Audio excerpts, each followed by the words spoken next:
This part of RCRA is about how the federal government regulates the disposal of solid waste. We'll cover hazardous waste next. Let's start with defining a solid waste. As you can see from this definition, it's fairly broad.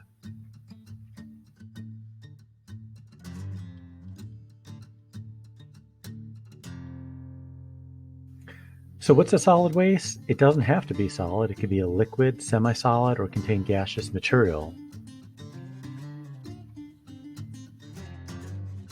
But a solid waste doesn't include domestic sewage, septic, or agricultural waste, or industrial discharges subject to a Clean Water Act permit, and it doesn't include anything related to nuclear materials. Now, if it qualifies as a solid waste, it only comes under RCRA if it's disposed of somewhere, like a landfill. The term disposed of is defined, again, very broadly, as you see here.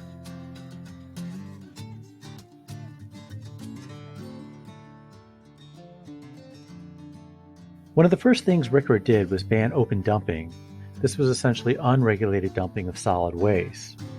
RCRA works by requiring specific designs for landfills, such as sanitary landfills, we'll cover municipal waste facilities below, to handle certain wastes.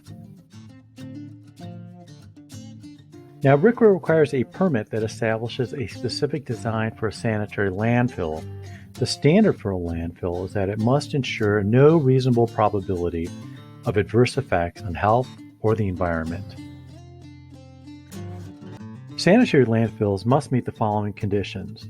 They can't be in a floodplain, they must not harm endangered or threatened species, critical habitat, they must not contaminate groundwater, so it requires lining to prevent leaching, and it also requires groundwater monitoring, and it can't be in a wetland.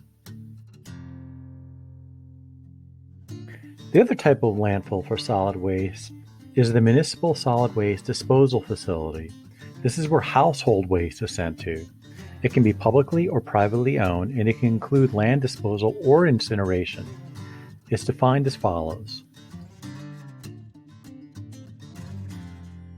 RCRA imposes certain siting restrictions for municipal solid waste disposal facilities, including not being in a floodplain, seismic zone, or near an aquifer or wetland, or not near an airport, because these facilities could attract birds and birds could get sucked into airplane jet engines, and not harming a critical species habitat.